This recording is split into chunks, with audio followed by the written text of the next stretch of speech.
জন Abraham, Hrithik Roshan ও আমির খানের পর দীর্ঘদিনের জল্পনা ছিল যশ রাজ ফিল্মসের ধুম সিরিজের পরবর্তী পর্বে রণবীর কাপুরকে দেখা যাবে। এমনকি সিনেমাটির প্রধান চরিত্রে তাকে নেওয়া হয়েছে বলেও বিভিন্ন সময়ে খবর প্রকাশিত হয়। তবে এবার সেই গুঞ্জনের অবসান ঘটালেন অভিনেতা নিজেই। ধুম 4-এ না থাকার বিষয় জানিয়ে বর্তমানে রামায়ণ ও লাভ অ্যান্ড ওয়ার নিয়ে ব্যস্ততার বিষয়টি খোলাসা করেন এই অভিনেতা। বলিউডের জনপ্রিয় ফ্র্যাঞ্চাইজি ধুমের অংশ নন রণবীর কাপুর, তাই আসন্ন ধুম 4-এ তিনি থাকছেন না। সম্প্রতি যুক্তরাষ্ট্রের সান দিয়েগো কমিক কন অনুষ্ঠানে এমন তথ্য জানিয়েছেন অ্যানিমেল খ্যাত এই নায়ক। আসন্ন সিনেমা রামায়ণের প্রচারণায় অংশ নিয়ে নিজের আগামী সিনেমাগুলো নিয়েও খোলামেলা কথা বলেন তিনি।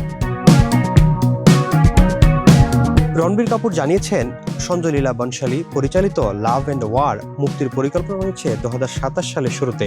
বড় বাজেটের এই রোমান্টিক ড্রামা সিনেমাতে তার সঙ্গে থাকছেন আলিয়া ভাট ও ভিকি কৌশল। অন্যদিকে রণবীরের 2023 সালের আলোচিত সিনেমা অ্যানিমেলের সিকুয়েল অ্যানিমেল পার্ক নিয়েও ভক্তদের আগ্রহ রয়েছে। তবে এই বিষয়ে কিছু জানাননি বলিউডের ব্যস্ত এই অভিনেতা। সবশেষে দর্শকরা কিন্তু হতাশ হয়েছেন রণবীরের এই সংবাদে।